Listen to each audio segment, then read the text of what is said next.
there was some big news this weekend in WWE. Some really big news. Yeah. And it's involving arguably the greatest tag team in the history of the company. Arguably, I think people will say maybe the Usos, maybe Hart Foundation, whatever. But a lot of people will say the New Day is arguably the greatest tag team in the history of WWE. WWE and the New Day have split apart. According to reports, it was a mutual decision between both New Day and WWE management. Now, while they have both signed long-term deals last year, it appears TKO asked them to restructure their contracts. So Kofi Kingston and Xavier Woods, of course, don't like the new terms being offered and request a release. Both men, of course, are under on non-compete clause for 90 days, which means they'll be able to play another promotion, such as AEW or TNA, until early August 2026. Of course, the group never really gained momentum after Big E's career-ending neck injury in 2022. They've tried new gimmicks. They went heel, a toxic heel turn recently, but they've not been the same group in about a couple of years now. Yet, even with the creative issues with the New Day, it is still shocking to see that Kofi Kingston and Woods are no longer be part of this company. Your reaction to this? Yes. So they absolutely did lose a lot of steam when Big E got injured. However, um, the last year or so, they like they got dog shit, you know, creative to do on TV. So I mean, anybody arguing that they're kind of kaput as an act based on the last year, I will argue to the end that that is not to blame on them. Because I mean, they did the heel turn, and I mean, there was a lot of momentum when that happened because like everybody was shocked because I think we all thought they were just going to break up. Because I mean, Right. 'cause it felt like it was time. Because right, and it I think yeah, everybody felt okay. They're going to break up and all that, but and then instead they turned heel on Big E, and nobody saw that coming. And they had a lot of juice and a lot of momentum at that moment, and then they were hardly given anything meaningful to do. I mean, and I mean they won the tag team titles, but it's just the you can be okay. You can be booked to win a title and still have dog shit, creative around We've seen what that you many want. times over. Many times Yeah. over. So just getting booked to win the title is not enough. Like you have to be given meaningful things to do, and good material and all that kind of stuff. And they were not given any after they won the tag team titles. Um, and as far as the pay cut, I mean, it appears like this is a kind of a shock thing because the company really hadn't been moving like this. So it caught everyone off guard who was asked, because there was some reports now that several people were asked to take one and they were not given a whole lot of time to think about it. Right. Uh, and the company really hasn't moved like this. So this was a shocker to I get to whoever was asked. You know, this is a new thing that this hasn't been done before like this. I mean, they release people every year, or almost every year, but just them coming and asking you to take a pay cut is just that's not a thing that they are known to do. The company, and this is in light of you see all these reports about you know record revenue, record profits, and you see how much money that you see what Nick Khan got paid, and Shapiro, and Ari Emanuel, and you see all those big numbers floating around, and they turn around and ask you to take a pay cut. Yeah. I mean, it's insulting. Very. Well, I you saw a know, number. I saw a number that it was as much as 50%. yeah, and so, I mean that's insulting. So it's very simple. If you have an avenue to replicate that money somewhere else, I mean, then you take it. And I think they do because again, New Day, They're as you going straight. mentioned, Well, they're going straight to AEW. was that's I ask you right off the rip because the thing is, whenever someone leaves a company, the very first thing comes to mind, oh, can they go to AEW and whatnot? And let me ask you this though: do you think the New Day are they a fit in AEW? First off, in your opinion? Yes, because one, they have a lot of friends in the locker room. Okay. Um, Kenny Omega and Xavier was the best buddies. Right, from gaming world, of course. Yeah. And and he's friends with the Bucks also. In fact, they did a thing at a gaming convention several years ago, maybe about 4 or 5 years ago. Like, um, because this was it was before AEW was formed, and Hmm. while Kenny and the Bucks were still kind of just floating out there, Yeah, there's a video of it somewhere. But they all like met up at like this gaming convention, and they played like Street Fighter against each other or something. Um, because I think they were at that point, you know, they um they were trying to get Kenny and the Bucks to come to WWE, and but of course I think they didn't. Nobody knew that no AEW thing was being put together. But yeah, I think they're gonna go. They're gonna go straight there. Because and there are a bunch of people there who've already been, shouting them out on Twitter, like, "Hey, come over here. We, yeah. we can't wait." And people are already, making matches and everything. They got a lot of friends in the locker room over there. I'm sure Tony would love to have them, and they are great creative minds also. Hmm. So I think and they're not problem guys. Like, I mean, Punk's an asshole, right? I mean, we know that. Yeah, And so, but they're not problem guys. So, and there are a bunch of people in that locker room they're friends with. There are some other people who admire them.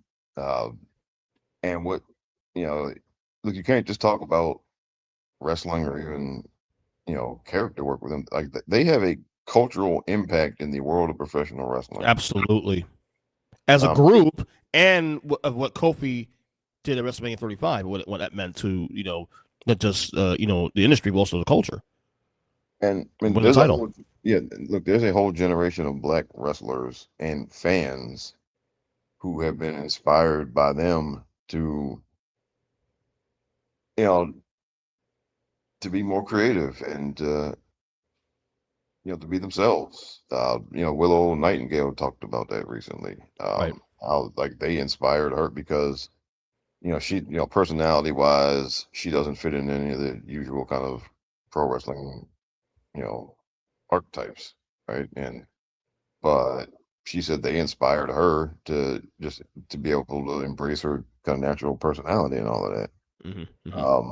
So yeah, um, you can't discount that. Like, and so yeah, and so I know when we talk about people going to AEW, first thing people always say, well, they're not going to move the needle. Like, okay, dude, who cares? Yeah. Okay, they're really good at what they do. They're really creative. They go over there. I guarantee you, they're going to make some really good television. Yeah. Okay, they're going to be really entertaining. They're going to do some really good stuff. They're going to have some good matches. I would, I will, for one, will definitely be tuning in to see what they do there. Yeah. I'll tell you what, right the rip. And granted, I'm not sitting there saying that I've been the biggest New Day fan in the world in the last couple of years. Obviously, mostly because of the fact the creator's been shitty. Although I wasn't against the heel turn, honestly. Something new. Try something new. Oh But I'm yeah, gonna tell you right now. I'm gonna tell you right, Rob. I'm gonna tell you right now. If they go to AEW, they'll get my attention. If there's something to get me to watch AEW again, New Day going to AEW, going to draw my attention immediately.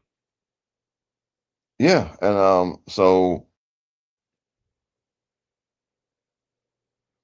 yeah, look, I mean, they will undoubtedly be a positive there, and they will make whatever show they're on, they will make it better just by being there. Yeah. And look, I always tell people, look, because people, if your favorite wrestler, if they leave where they are and they go somewhere else, you need to follow them wherever they go. Yep. Um, Now's your chance. and so don't go on Twitter and just fire off a bunch of angry tweets and then not support them, especially if they go to AEW's. After WWE, AEW is literally the easiest company to access. Right. Um, Especially now with the HBO deal and all that stuff. So yeah. yeah, I mean, and so if they go there as I expect, you got no excuse to not follow them there. Um, and look, I think they will be a big plus because they offer so much as performers. The way Hmm. that Punk did, the same Yeah. way that Cody did while he was there. The same way that I know people.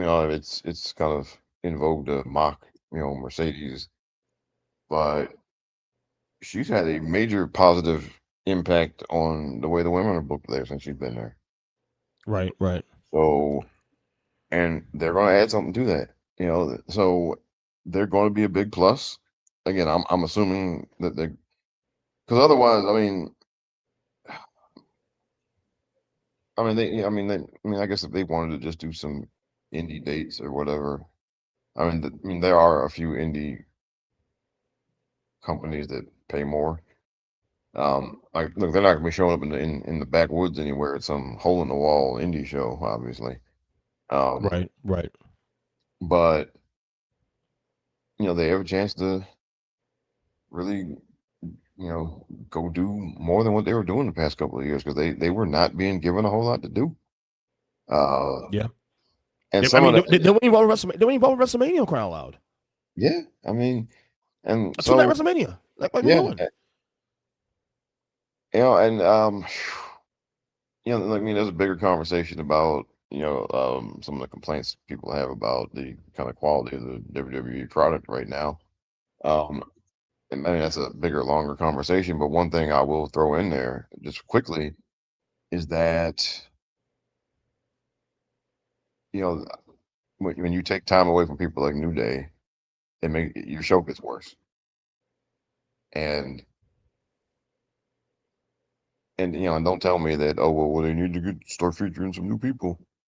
Um, who are they featuring? Who are they featuring instead of New Day? That's so Yeah. great. Yeah. I But 'cause mean, a lot of people think that this is also part of the whole like. And I have to credit my boy Big Jim from 3CT. He made a great point when I texted him this whole situation. He made a good point, like saying this is very similar to what happened in the Generation Era, where like the old guard and the new guard thing, and you start seeing little by little, not necessarily the top of the card because you're not going to see Roman and Punk leave just yet, and all that, and even Seth rather, but the mid carders, the tag teams, if they're not active and they've been there a long time, you start seeing the shift. And we're seeing a big youth movement now with WWE now. We said it with Obafemi and what he's doing there, and Trick Williams we're doing. So out of the old new thing. Um, so there is a bit of a youth movement going here, too, in the sense it's comparable to the new generation era shift from 1992 to 1993. well, That was Jim made a comparison about that, and I actually agree with him on that to some degree. I will actually. I'll How it beg to works out, differ. we'll see. But oh, really? I, Okay. because back when that happened with the new generation, those guys were broken, and a lot of them were just bad Yeah. shape and just could not keep going. Well, yeah, Uh, different industry back then too. Also, yeah. and the other thing is that it's not. I wouldn't call it a youth movement because a lot of people that got released were younger people, and Yeah. they just signed Evil. Evil's 39 years old, so you can't you're not doing a youth movement if you're signing some guy from New Japan who's 39 years old. That's not a youth movement. Interesting. Um, Okay. yeah, it's not. And you know, um, you know, Joe Hendry is close to 40. They just brought him up to the main roster, right? He's 40 years old. Wow, I didn't know that old. He's 38. Interesting. So That's interesting. yeah, That's interesting. so Okay. so again, no, you're not doing a youth movement if you're if you're bringing in people who are 38, 39 years old, you are not doing a youth movement.